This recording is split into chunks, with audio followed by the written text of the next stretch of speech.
Adele here. Thank you for tuning into the Adele Report. I'm here to share with you inspiring stories about how our entrepreneurial spirit comes to life, creating both a life you love living while also addressing the world's greatest needs. Today, I'm talking with Kristen Farmer about the entrepreneurial spirit that called her to start her organization, Birthing Beautiful Communities. She started Birthing Beautiful Communities in 2014 with a purpose to address the high infant mortality rates that exist in many neighborhoods here in Cleveland.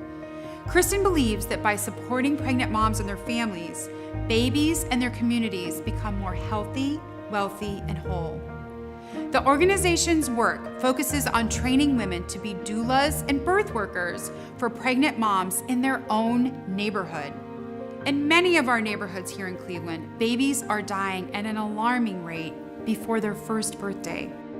In these neighborhoods, the infant death rate is the same as rates in some developing countries.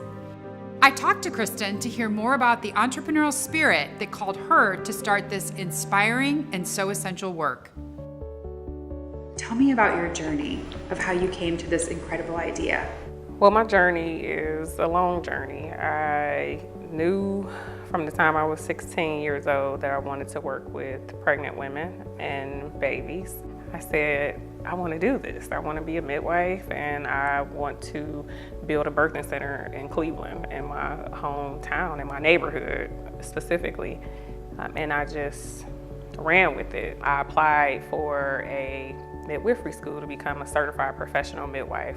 I got denied admission, and so that sort of really drove me to create sort of this collective or this commune of birth workers who could then give support to other women, more specifically women within their own communities. And I absolutely love what I do and how I do it.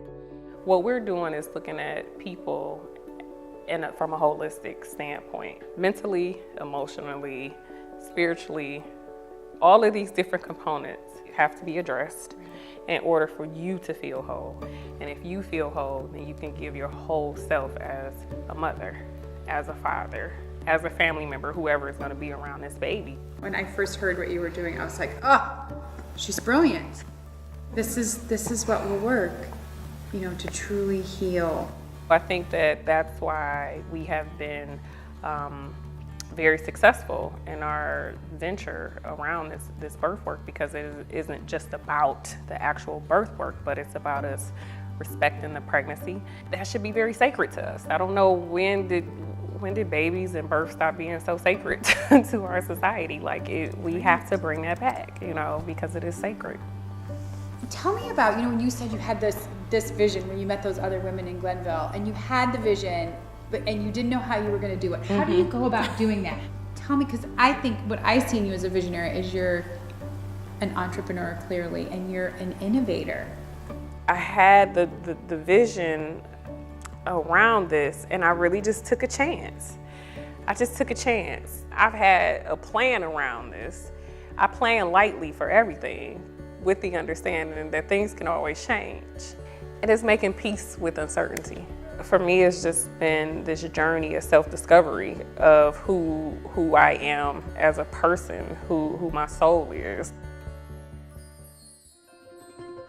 Notice that Kristen had a knowing and a desire to work with pregnant women and babies since she was a teenager. Later in her life, she discovered how that passion had an essential and necessary role in making a difference in her own backyard. As you're looking for your journey or path, this is a different approach than looking to the outside world for problems to solve, as an inspiration for what actions to take. The entrepreneurial spirit calls us first to look within, getting clear on what we would love, and then finding a place where that love could make a difference. To learn more, follow me on Facebook, Twitter, Instagram, and at Yinovate.com. To learn more about Birthing Beautiful Communities, visit birthingbeautiful.org.